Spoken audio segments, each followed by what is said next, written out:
Hey peeps, welcome to today's video on how to improve yourself mentally and physically. And if you're new to my channel, hi, my name is Elika. I'm an energy optimization coach. I work with purpose-driven entrepreneurs and business leaders who want to optimize their energy. I'm also a professional speaker and a consultant in the food and restaurant industry. So today's video, I'm really excited to share some of the simple principles that I want you to focus in on so that you're not overwhelmed with how to manage your energy so that you can optimize your physical and mental well-being. So if you are somebody that feels exhausted by your workout regime, if you feel you're suffering from anxiety, cognitive issues, or if you feel like you just want to improve your physical and mental well-being, this one is for you. So let's start with the mental side. So the good thing is that mental wellness has been a real topic in the last few years, and there's no stigma in the way that it used to be around talking about looking after our mental well-being. However, what I do think is that it's not always simplified into small habits, and that is what I'm good at. My key role with everyone I work with is to not just share information, but to help them implement. Because I don't know about you, but I'm sure, do you feel like you have a lot of information? And actually, what you really want is to personalize all that information into what would work for you. Or then you're like most of my clients. So the first thing I want to look at, and I've made some notes to just make sure that I stay on track today, is on the mental wellness side is emotional management. I always say to the people that I serve, I want you as a top 10% of leader out there that is here to make an impact in the world. I want to even get you to the top 5% if you're not there. And one of the ways that we have to do that is by looking at the energy that moves through the body that we call emotions. Emotions are just energy moving. Now, you will know that sometimes when you feel sad, soon after that, you can start to feel better. When you notice a child, watch how they go through all of the emotions within such a short period of time. They're happy, smiling, and the next minute you know they've dropped something and they're screaming and they're angry and they're crying, they're so sad, and then you know you pass them it back and then they're smiling again and they're happy again, and literally you see the emotional wave happen so easily in a child. Now, as adults, one of the things that we want to be on top of is how do we feel and what is that feeling telling us? And this ability to tap into that inner wisdom that you have in yourself through those feelings, those signals that your body is saying to you, is a really good guide. Now, if you've not watched my videos on human design, one of the ways that people make decisions on human design, depending on what type you are, is actually through their emotions. So if you can start to look at your emotions more through the lens of, this is here to tell me something, and what is it telling me, then you can be more in tune with your emotions. The next thing is about emotional management on your emotions. So yes, you have emotions that show you different frequencies that you're feeling, and there is an emotional chart that you can look up, and at the top of them, I'm not quite there yet, but is a light enlightenment. But then at the top you see things like peace, joy, and of course love. And then at the bottom, you know, of that frequency, you're going to see things like anger. You're going to see things like sadness and grief. So on that chart, what's going to happen is that you're going to move through those frequencies depending on the environment and your circumstances and the stories that you're telling yourself. But the ability to move through those frequencies in a managed way is what I say is emotional management. And we all therefore want to feel our feelings, but we want to be in control of them and them not in control of us. And so your ability to be managing how quick you can move through those frequencies. If you're feeling anger, if you're feeling frustrated, how fast can you move yourself to joy and inner peace? That's emotional management. I love doing the work on that. I just love it. I love it when I see my client is not in charge of their emotions or not connected to their emotions, and to bring in that work, that deep energy work there. Game changer. So on the mental side, the second point I want to say outside of emotional management and emotional well-being is actually giving space for your mind to process. So I like to look at the mind as an encyclopedia, and in that encyclopedia it's gathered a lot of data, a lot of information from your life experience so far. And so at any point you can refer to it. Now, of course, depending on how your memory issues are, it might be harder for others to refer back to previous experiences than some. But that is what the mind is. It's like a database of all these stored memories, all these experiences that you've had, things that were shared with you, insights, information, wisdom that's stored in here. And so when new things are coming in, it's very difficult for you to capture them, see them, connect with them if you are overwhelmed in your mind. And I deeply have a belief, it's just a belief, so not to say it's true, that one of the major reasons for mental issues on the rise, such as anxiety, memory issue, cognitive issues, depression, and at worst state, suicide, is because we have overburdened this mind. Human beings and how we were created, we were not created in a way to hold on to as much information as we are doing today, to be overwhelmed with so many inputs, right?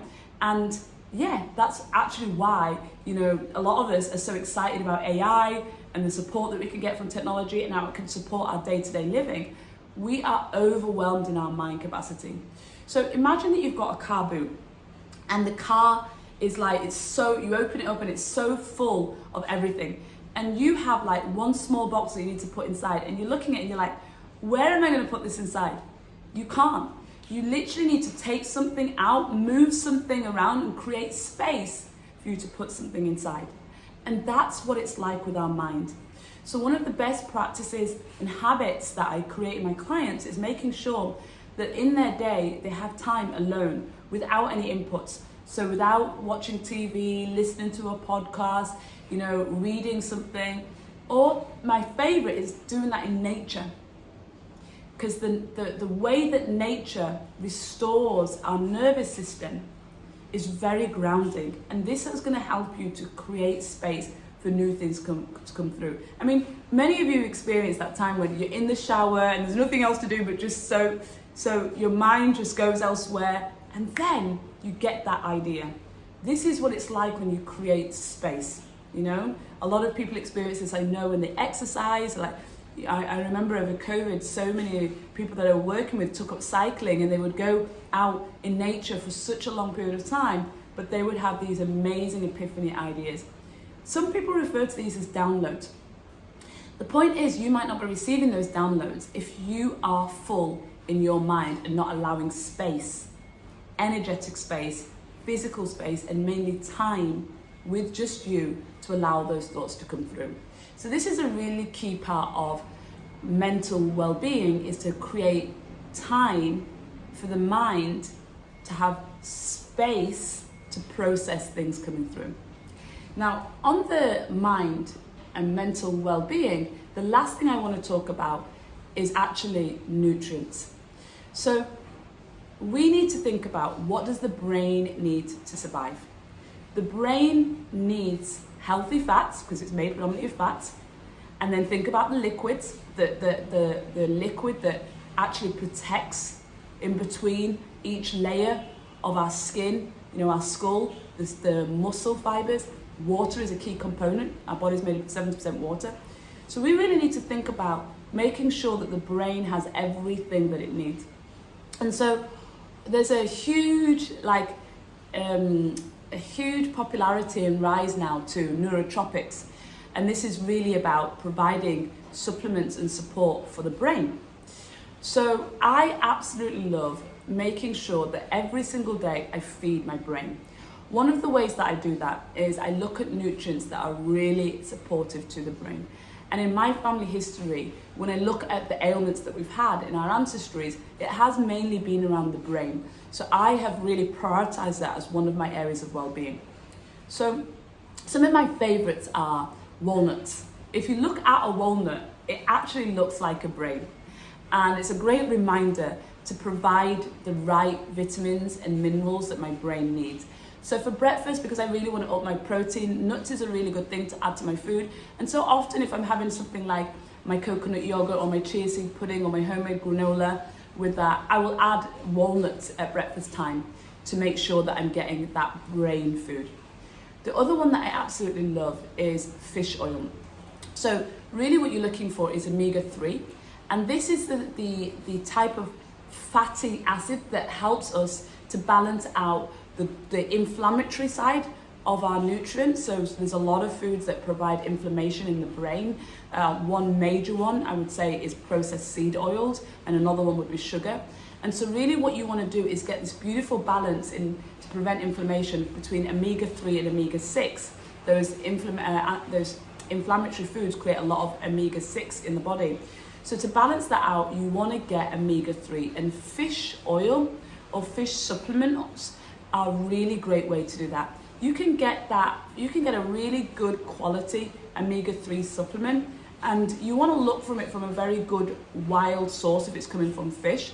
And there are other ways that you can get that, let's say if you're vegan. However, what I would say is I feel that it's very challenging to get that outside of those other sources.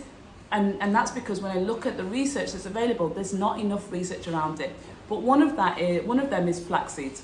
And you can get flaxseed oil, and you can obviously buy flax meal, which is it's already grounded, and you can add that into your foods, into your, it goes really well in a smoothie, it goes really well into your granola or your breakfast items. You can just sprinkle it on like you would do seeds or any garnish.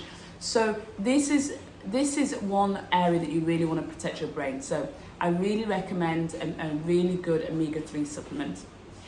Another one is vitamin D. Now, vitamin D is for me, one of the most important ones, because vitamin D is not just a vitamin, it's a hormone, and it regulates your immune system.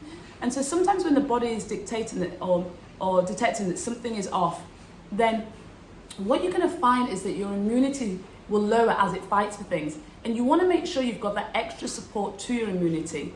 Now, you get vitamin D from the sun rays, but I know that most people, and I'm living in a tropical island in Singapore, and most people are hiding from the sun, not getting in the sun at the right time of day, not exposing their skin to sun. And so vitamin D is actually one of the most common, it's quite scary actually, one of the most common deficiencies that we see. Another one is magnesium. Magnesium, and there are many different types of magnesium, so we can talk later, or you can put in the comments and we can talk about all the different types that would be beneficial for you. But magnesium is one of those minerals that impacts so many different processes that are happening in the body. And think about the brain, think about your ability to retrieve information, to store information correctly. Look, imagine that the brain is trying to process everything every single day, and it doesn't have the nutrients it needs because it's deficient, and therefore how can it work effectively? So magnesium has an impact on so many different cellular functions that it's worth looking into that, especially if you're suffering from any cognitive, memory, or anxiety issues. And then another one that I love is MCT. So MCT is a type of oil that's typically extracted from coconut, and it stands for medium chain triglycerides. And it's a type of oil, because the brain is protected by something that we call the blood-brain barrier, that it actually breaks through that barrier. And so the brain, which requires a lot of fat to be able to work optimally, you want to feed it the right fats. And so instead of, those highly processed seed oils, which create a lot of inflammation in our body and obviously our brain, we can supplement also by providing our body with a type of oil that really directly feeds the brain with the fats it needs. And just so you know, if you're fasting, that's the great thing about MCT oil. It's one of those that can give you that energy. Remember, fat is a slow form of energy or fuel that provides energy. So it can give you that fuel without taking you out of your fasted state. So I would highly recommend you look up MCT oil. And I know that one of the most popular ones that people used was Bulletproof. when it used to be under Dave Asprey, but I think, you know, since that part of the business is sold, I don't know the efficacy of it anymore, and so it's worth looking at which is the best brands that are out there for that.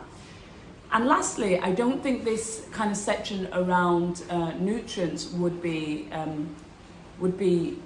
supported well without saying that oxygen is one of our most important nutrients. So breathing in fresh air, maybe taking up some breathwork class and retraining your nervous system to absorb more oxygen. Maybe considering, are you mouth breathing instead of nose breathing, which is the most effective way to absorb oxygen and filter the air that you're breathing in. So, you know, really looking at that support is really a nutrient. I mean, you just don't even think about it, but oxygen is such a great nutrient that our body needs. Just think about plants. What do they need? They need oxygen, they need water, and they need food. Okay, so staying on the topic of mental well-being, I want to say water. You need to be hydrated. Now, if all of those nutrients that you're taking are going into your body, but you're not hydrated, how can you expect the body to help you carry it around to the right areas of need? So water for me is so one of like the habits that I do at the start of the day, because I just know that I want to drink around 3 liters a day. So in order to do that, once the day started, it's very easy for me to be distracted. So I would just start the day off with a liter of water before I do anything else with lemon oil in it. And then I tend to have drunk that before I've kind of had a shower and whilst I've worked out and all of that. And so when I get out of the shower, my second thing is to do the same again. So usually for me, before I've even left the house in the late morning, I've drank 2 liters of water. That means that throughout the day, I'm topping up rather than catching up. So that's the nutrient side. Then staying on the topic of mental wellness, I want to say sleep. You are not a machine. And so how can you expect to repair without rest? And so many of us have these thoughts in our mind like, oh, you know, I hear comments like, I can sleep when I die, or oh, I'm a night owl, or no, I do well in a few hours sleep. And the truth is, when we study what every human being needs, there is a very, very small percentage that can do well on less than 7 hours of sleep. Most people need 8 and even 9 hours sleep. And so there are tests that you can do. One of the ones that I do is whenever I'm on holiday is I don't have an alarm clock and I just wake up at nature and then I go to bed at a good time, not every night, but you know, a good time. And I just watch my body, make sure that it's naturally in that circadian rhythm. I've been doing that for years, so it doesn't matter even when I'm on holiday or not, I'm in that circadian rhythm, that 24-hour biological clock. So I can see that I'm waking up naturally just about an hour before the sun rises. So for me in Singapore, that's 6 a.m. And I can feel myself dipping between that 3 and 7 p.m. But definitely at 7 p.m. I feel the energetic dip. So I know I've got a couple of hours that without any external stimulation that my body is trying to wipe down. And so for me, that's 10 p.m. sleep, 11 p.m. latest, and that's what's going to give me that full solid 8 hours. And the difference to the clarity of mind, the focus, the energy that I have on 8 hours of sleep on average every night is a game changer. And so I would ask you, if you're not in that habit and you still feel like you're okay, what if you could do even better just by trying to get your body into its naturally biological designed sleep cycle? So can't underestimate sleep and the impact on your brain, your decision making and your thinking. So let's move on to physical well-being. So physical well-being is not just about going to the gym and exercising and working out and dripping with sweat. It's about making sure that this vessel that carries everything that you need to thrive is well taken care of. And so one of the habits that I create with my clients is firstly to think about what is your goal. So if your goal is, you know, to run a half marathon, to run a marathon, to lift twice your body weight, they are very, you know, competitive sports goals. But for most people that I serve, honestly, their goal is to look good naked. So in order to do that, there are generally 3 types of movement patterns that you're going to want to incorporate. One of them is flexibility, the ability to move around with ease and not pull something, right? That flexibility. So I love things like yoga or making sure I stretch after a workout for that, and just stretching those major big muscles. The second one is resistance. So this is strength training. So this is your body's ability to resist force. So in this one, we're building our muscle. So essentially by doing that, we're breaking our muscle down and allowing our muscle to rebuild stronger. And obviously in order to do that, we need to put our muscle under tension. So that's why we increase the weight, so the muscle breaks down. And then we need the nutrients, which namely is protein, for that muscle to build back stronger and bigger. So resistance training is the second form of physical movement. And I like to call it exercise movement. And then the third is cardiovascular. So cardiovascular is referring to the body's ability to pump oxygenated blood around the body. So if you're struggling to walk upstairs without getting out of breath or walk longer periods of time, you really want that ability. Now, what I see most people do is trying to go extreme, like do long distance running or run when they're not a runner, or their knees hurt, or they know that it's causing physical damage. But there is movement that human beings have done for thousands of years that we're all designed to do, that's to me the most convenient. And I would say that's walking. So walk and increase the amount of steps that you do. Track it if you need to. If you're one of those people that you need to see it on a tracker, get a tracker. And a lot of the phones, the iPhone even does it nowadays and tells you how many steps you're doing, but monitor that. And I think that they say it's around average 10,000 steps a day is a minimum we should do now. I think that is rubbish. I think we should be doing way more than that. But at the end of the day, start with where you're at and increase every week from that. And those three movements are what's really going to allow you to get very good physical health. Now, I think when you look at physical health, you also want to look at your body type. So when I work with my clients and I, go through where they're leaking energy in their life, like if I can see that they're a certain body type, then I generally know that I can speak to them about what movement or what exercises they enjoy that are kind of connected to that body type. So if you're not familiar with this, there are three major body types. There's the ectomorph, the endomorph, and the mesomorph. And so for example, the ectomorph, if we just look at it, that tends to be long, lean muscles. And like I think about countries around the world that have a typical ectomorphs, will be places like New Zealand and Australia, and you could argue even America, depending on which region. But when I look at sports, it tends to be that body of like the long distance runner, like the marathon runner. That's like the ectomorph, right? So look into that. I'm not going to go into all of these body types now, but there are different body types. And even in Ayurveda, they talk about Vata, Pitta, and Kapha. So we're still talking about the same things. We're talking about knowing what type of body you have, and therefore your body is more designed for certain things. So I know for me, I'm more the athletic type, right? So this is that mesomorph. So I can build muscle very fast, and if I'm not on top of my nutrition and my lifestyle, I can, put on fat very fast. But because I've got that natural athletic ability, I do well with shorter distance running. I do really well with weightlifting. Everybody does well with the weightlifting. You just have to adapt the weights to your body type. But short, powerful bursts of energy. That's what I do really well with. And so when you're doing those, generally, it feels better to just move your body because you're doing something that you can tell it's really designed to do that. Whereas you add me into swimming, my body mass, it likes to sink. It just doesn't like that buoyancy. I've had so many people say, I can teach you how to swim, I can, Elika. I'm like, There's something about my ancestors that I can tend to see, even in the Olympics, that seems to be more geared towards running than it is swimming. So I think I'm just going to stick with weight and running and, holding my muscle mass in those ways.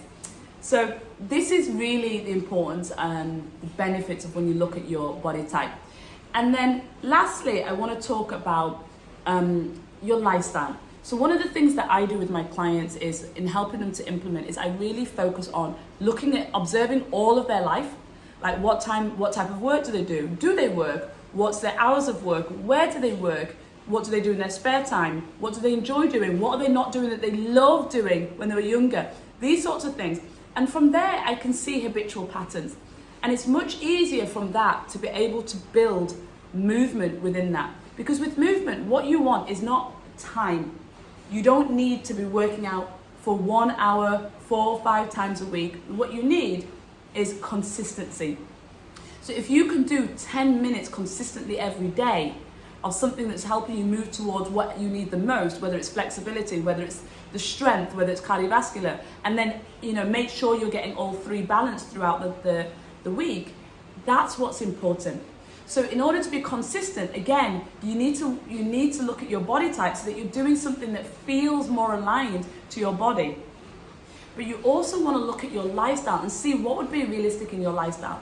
So for me, it's not realistic for so many of my clients to go to the gym 5 times a week after work, right? When they might have family or commitments that they need to do after work. They also want to make sure that they eat a little bit earlier so that they're fasted before they go to sleep. They also want to go to sleep on time. And so there are all these reasons why I'm not going to recommend that they go to the gym after work. Whereas might look at their morning routine, focus on getting them in bed on time, and then look at the morning routine and look at where can we do maybe 3 weight resistant sessions in a week to improve that muscle mass. Then we may look at, okay, could they walk to work, or could they walk in between meetings, or could they do walking movements? Then we could look at, okay, are they stretching after they work out? So these are the sorts of things you can consider when making sure that your lifestyle is creating you physical well-being. So that's all I wanted to share on how to improve yourself mentally and physically. I hope you've enjoyed this video, and if you have, please give it a like. I'm so excited to grow this channel and to share these tips around how to optimize your energy so that you can have more harmony personally and professionally in your life on YouTube. So do like the video, and if you feel that somebody would really benefit from this, then do share it with them. And if you haven't subscribed already and you want more tips on how to optimize your energy, what are you waiting for? Hit the subscribe button and make sure that you get notified of my future videos.